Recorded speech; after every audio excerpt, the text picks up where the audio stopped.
السلام عليكم. ونتابع معاكم سلسلة اظبط سي فيك. النهاردة هنتكلم على تالت قسم في السي في بعد ما خلصنا الكلام عن الكونتاكت انفورميشن في الفيديوهات اللي فاتت، وكذلك اتكلمنا على الكارير سامري او الاوبجكتيفز بتاعتك. النهاردة هنتكلم على تالت قسم، وتالت قسم ده عندنا الفلكسبيليتي ان هو يكون اكتر من حاجة. ممكن يكون هو السكيلز، ممكن تبدأ القسم التالت ده بالسكيلز، وممكن تكتب فيه على طول الورك اكسبيرينس بتاعتك، وممكن تحط فيه الاول الكي سكيلز وبعدين تبدا تكتب الورك اكسبيرينس، وبتخلي في الاخر باقي السكيلز كلها. طيب ايه الاختلاف ما بين الثلاثه اوبشنز دول؟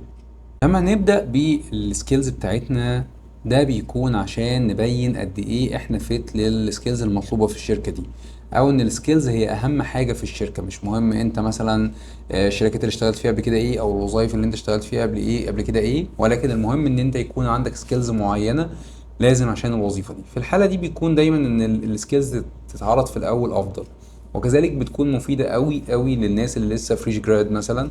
دول ناس لسه ما عندهمش خبرات وظيفيه كبيره، ما عندهمش تلات اربع وظايف يكتبوا هم عملوا فيها ايه، فبيفضل ان هم يبداوا يكتبوا السكيلز اللي عندهم الاول. كذلك ممكن لو حد فعلا خبره كبيره جدا وممكن يحتاج تلات اربع صفحات عشان يقعد يكتب الخبرات بتاعته ايه، فممكن يختصر الاول ان يبين السكيلز بتاعته، وبعدين يبدا يتكلم عن خبراته بشكل مفروض براحته. كذلك لو انت حد بتعمل مثلا شيفت كارير في مجال جوه مجال، او في مجال تاني خالص، فبرضه هيكون الوظائف اللي انت اشتغلتها قبل كده مش احسن حاجه اللي انت تعرضها، فبتبدا تعرض الاول السكيلز بتاعتك. فده كده اول اوبشن. لو احنا بدانا بالسكيلز هتكون دي عنصر القوه او السبب اللي انت يخليك تبدا بالسكيلز. لو انت عندك بقى خبرات قوية جدا، اشتغلت في مشاريع مشهورة او شركات مالتي ناشونال، شركات قوية جدا، فممكن ان انت لا تبدأ تعرض هنا ايه الورك اكسبيرينس بتاعتك الاول. تتكلم فيها عن انجازاتك طبعا، وهنتكلم عنها بالتفاصيل، وبعد كده تيجي السكيلز تكتبها في الاخر. ظهر بقى مؤخرا حاجه هايبرد كده بين الاتنين، اللي انت بتكتب في الاول الكي سكيلز.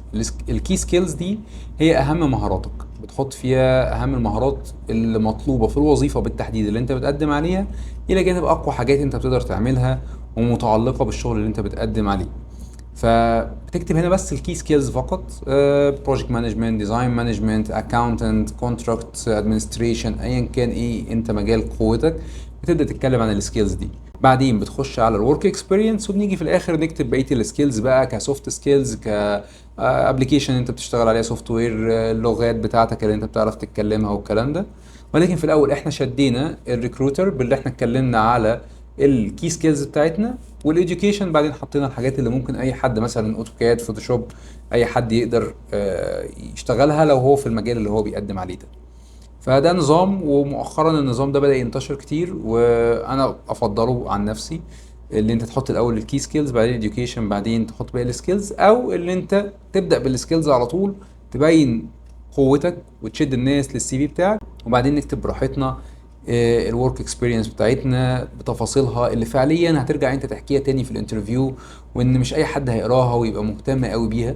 ف يعني انا انصح الجميع ان هو يكتب الاول يا اما السكيلز كامله يا اما الكي سكيلز، ويرجع يكتب في الاخر بقيه السكيلز بتاعته، عشان دي اللي ممكن تفرق كتير مع نظام الاي تي اس او مع الريكروتر اللي مجرد هو اتش ار بيبص بيشوف ان الشخص ده مطلوب منه اوتوكاد، بص على السكيلز لقى ان عنده اوتوكاد، خلاص وي كان بروسيد.